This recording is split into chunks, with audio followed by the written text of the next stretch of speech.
ఈరోజు మన bar association తరపున మరి కమిషనర్ గారిని కలవడం జరిగింది. మా యొక్క సమస్యలు ఉండే అవి కూడా విన్నపించుకోవడం జరిగింది. అదేవిధంగా వైన్ షాపుల వాళ్ళు కూడా ఈరోజు కమిషనర్ గారి దగ్గరికి వచ్చారు. ఎందుకంటే ఈ టెండర్ల యొక్క లాస్ట్ డేట్ 18th ఉండే. 18 తర్వాత కొన్ని బంద్ వల్లనని చెప్పి కమిషనర్ గారు ఎక్స్టెన్షన్ చేయడం జరిగింది. మా ఉద్దేశం ఏంటంటే టెండర్ విధానం అనేది ప్రభుత్వంది బాగానే ఉంది. మరి తెలంగాణ ఏర్పడి 12 సంవత్సరాలు అయింది. 12 సంవత్సరాల నుండి 2 రాష్ట్రాలు ఏర్పడ్డాయి. ఇక్కడ తెలంగాణ బిడ్డలు టెండర్ వేయట్లేదా ప్రభుత్వం? ఎందుకంటే దీని మీద ఆలోచించాల్సిన విషయము. 2 రాష్ట్రాలు విడిపోయిన తర్వాత ఒక ఉమ్మడి రాష్ట్రం ఉన్నప్పుడు ఏంటంటే వాళ్ళకి రూల్స్ ఈ చట్టాలు ఉండేవి. అక్కడ మినిస్టర్లు ఎమ్మెల్యేలు ఈ యొక్క లిక్కర్ వ్యాపారంలో ఇన్వాల్వ్ అయి ఉండే. కానీ ఇప్పుడు 2 రాష్ట్రాలు ఏర్పడిన తర్వాత కూడా అక్కడ ప్రభుత్వం హ్యాండ్ ఓవర్ చేసుకున్న తర్వాత మన తెలంగాణలో టెండర్ వేయడానికి వచ్చారు, టెండర్ వేసుకున్నారు, వ్యాపారం చేశారు. మరి గత సంవత్సరం నుండి అక్కడ ప్రభుత్వం కూడా మరి అక్కడ అవకాశం కల్పించింది ఆంధ్ర వాళ్ళకి. అక్కడ వ్యాపారం చేయొచ్చు. బార్లు కూడా ఇచ్చారు. బార్లు 800 బార్లు ఇస్తే 400 బార్లకు ఇచ్చారు. 400 బార్లకి ఇంకా టెండర్లు వేయలేదు. మరి వ్యాపారం చేయకుండా వచ్చి మా తెలంగాణలో మరి వాళ్ళందరూ వచ్చేసి ఇక్కడ వేస్తున్నారంటే మేము ఎక్కడ పోవాలి? ప్రభుత్వం ఆలోచించాలి. మరి మేము గతంలో కూడా ఆంధ్ర వాళ్ళు ఇక్కడ వచ్చి వేసిరు, ఇష్టం వచ్చిన టెండర్లు వేసి ఇక్కడ పార్ట్నర్షిప్ పెట్టి అందరితో డబ్బులు తీసుకొని ముంచిపోయిన వాళ్ళు ఉన్నారు. తెలంగాణ బిడ్డలకు అన్యాయం జరుగుతుంటే మరి ఎన్ని రోజులు ఉండాలి? మా బార్ కానీ వైన్ షాప్ కానీ ప్రభుత్వానికి 2 కళ్ళ లాంటివి ఆదాయం చెప్తున్నాం. మేము బార్ వాళ్ళని కూడా వైన్ షాపులు వేస్తున్నాం, వైన్ షాపులలో కూడా బార్లు వేస్తున్నారు.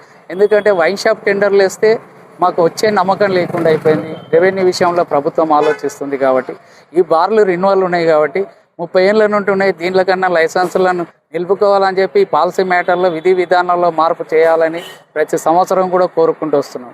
ముఖ్యంగా ఏంటంటే మరి తెలంగాణ రాష్ట్రంలో తెలంగాణ బిడ్డల గురించి రాష్ట్ర సాధనకు మరి 10 సంవత్సరాలు అయింది. 12 సంవత్సరాలు కావస్తుంది. మరి తెలంగాణ వాళ్ళు ఉండగా ఆంధ్ర వాళ్ళ గురించి ఇక్కడ వేయాల్సిన అవసరం ఎందుకు ఉంది? ఇంటికి రండి, అది ఎందుకు వస్తుంది? మొన్న జరిగింది 8 గంటల వరకు మరి ఈ 18వ తారీఖు వరకు లాస్ట్ డేట్ ఉంటే ఇప్పుడు పొడిగించారు. ఎందుకు పొడిగించారు అని అంటే అందరు ఏంటంటే ఆంధ్ర సిండికేట్ వాళ్ళు వచ్చి ఇక్కడ టెండర్లు వేస్తున్నారు అని చెప్పేసి పెంచిరని చెప్పారు. కానీ హాలిడేస్ వల్ల పెంచిరని ప్రభుత్వం వాళ్ళు అంటున్నారు. ఇది ఎంతవరకు న్యాయం? మరి గతంలో ఆంధ్రాలో వైన్ షాపులు టెండర్లు వేస్తే మా తెలంగాణ బిడ్డలు మేము కూడా అందరు పోయి వేస్తే అక్కడ విషయం ఏందని అంటే అక్కడ టెండర్లు వేస్తే రాజకీయ పరంగా మా టెండర్లను గుంజుకొని నానా దుర్భాషలతో ఎందుకు వచ్చినవు రాయిడా, ఇది మీది ఆ తెలంగాణ అని చెప్పి ఎలగొట్టిరు టెండర్ ఫామ్ తీసుకొని. కానీ ప్రభుత్వానికి మేము ఎందుకు ముందే చెప్పలేదంటే ఆదాయపరంగా చూద్దామని అనుకున్నాం. మరి ఈరోజు మరి ఎందుకు వేస్తున్నారు ఇక్కడ? మరి ఇక్కడ దందా చేయడానికి మాకు ఆస్కారం లేదా? ఈరోజు వైన్ షాప్ యజమానులు అప్పులు సప్పులు చేసుకొని ఈ ఫీల్డ్లో ఉన్న 20 సంవత్సరాల నుండి టెండర్లు వేస్తున్నాం. ఒకవేళ తెలంగాణలో ఉన్న మరి ఎవరైతే ప్రజలు ఉన్నారో ఆ టెండర్లు లేకపోతే ఇతర రాష్ట్రాల గురించి ఆలోచించండి. ఇప్పుడు ఏదో కాదు, ఇప్పుడైనా మాకు న్యాయం జరగాలి. ఇంకోటి మా గౌడ రిజర్వేషన్ గురించి కూడా ఆ డిప్పులు ఏదైతే చేసిరో అది రిజర్వేషన్లు కూడా సక్రమంగా నడపలేదు. నెక్స్ట్ అయినా ఒక జిల్లా ఈఎస్ పరిధిలో రిజర్వేషన్లు ఇస్తున్నారు. అదే కాకుండా ఆ ఈఎస్ లిమిట్లో 3 సిఐలు ఉంటారు. వాళ్ళకు కూడా న్యాయపరమైన 3 సిఐ లిమిట్ల గౌడ్స్ కమ్యూనిటీ అన్ని సిఐ లిమిట్లో ఉన్నారు కాబట్టి అది చర్య తీసుకోవాలి. ఇప్పుడు ఏందనంటే ఇప్పుడు కూడా చెప్తున్నాం, ఆంధ్ర మేము వేయొద్దంటలేము, ఏసీ అమ్ముకొని పోవడం. మేము అంత పిచ్చోళ్ళలాగా కనబడుతున్నామా? వాళ్ళు వచ్చి 10 టెండర్లు వేస్తే మేము భూమి అన్నీ అమ్ముకొని అరే జీవనోపాధి గురించి అని మళ్ళీ టెండర్లు వేస్తే ఎక్స్టెన్షన్ చేసడం వల్ల మళ్ళీ మాకు ఏంటంటే షాపుల మీద కొత్త టెండర్లు వస్తే మళ్ళీ వేయాల్సిన పరిస్థితి. ఇవాళ మమ్మల్ని మరి ఆంధ్రాకి టెండర్లు వేస్తే ఎట్లా ఎల్లగొట్టిరో మా తెలంగాణ బిడ్డలు కూడా రేపు టెండర్లు అయినాక ఇదే విధంగా చేయాలని మరి అందరు కూడా ఆలోచనలో పడ్డారు. దయచేసి మరి 2 రాష్ట్రాలు విడిపోయిన తర్వాత అన్నదమ్ములలో లాక్కున్నాం. మీ ఇంట్లో మీరు చేసుకోండి, మా ఇంట్లో మేము చేసుకున్నాం. ఇక్కడ వచ్చి మమ్మల్ని ఇబ్బంది పెట్టకండి.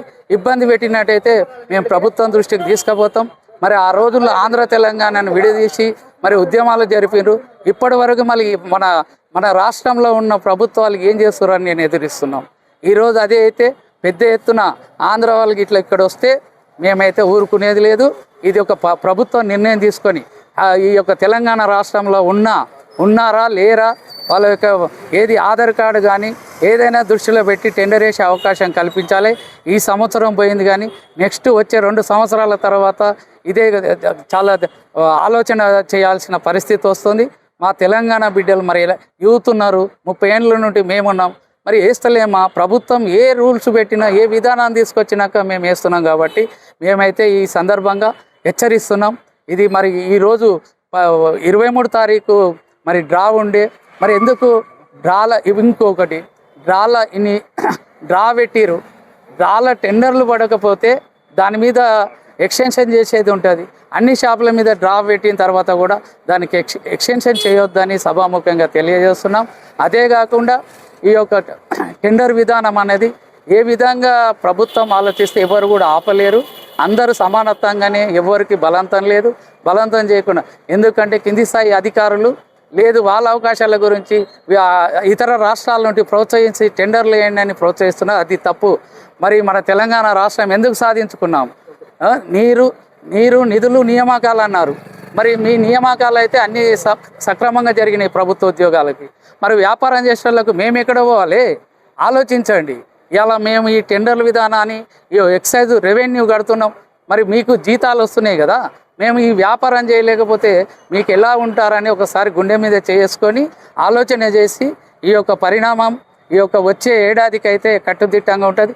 ఇప్పుడు కూడా దయచేసి మీ యొక్క ఆంధ్ర వాళ్ళు ఎవరైతే ఉండో సిండికేట్లు వచ్చి ఇక్కడ టెండర్లు వేస్తే మాత్రం ఊరుకునేది లేదని ఈ సభాముఖంగా తెలియజేస్తాం.